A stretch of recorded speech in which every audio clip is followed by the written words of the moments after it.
রাখছেন হাফেজ মাহাদি হাসান, সদস্য কওমি মাদ্রাসা কল্যাণ পরিষদ, মুকসিদপুর উপজেলা।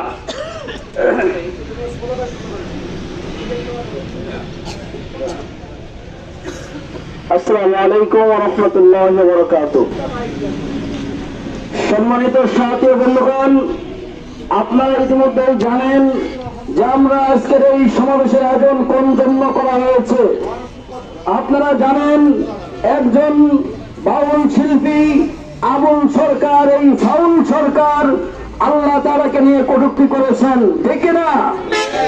এবং মহাগ্রন্থ আল কোরআনুল কারীমের অবব্যাখ্যা করেছেন।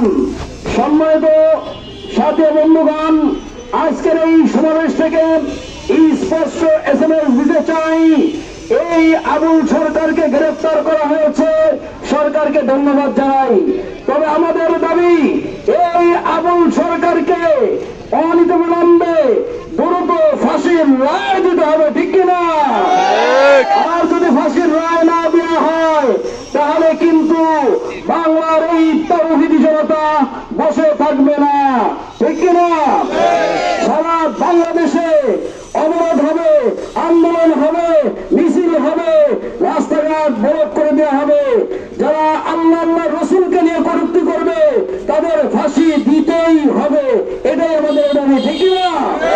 সম্মানিত বন্ধুগণ, আমরা যারা আছি, আজকের আমাদের মুরব্বীরা যেভাবে আমাদের দিক নির্দেশনা দেবে, ওই দিক নির্দেশনা অনুযায়ী আমরা কাজ করবো ইনশাল্লাহ।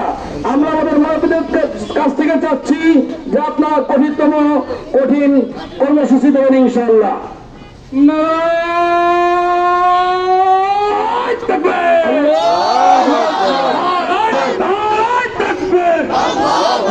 ফাঁসি ফাঁসি ফাঁসি চাই, ফাঁসি ফাঁসি ফাঁসি চাই।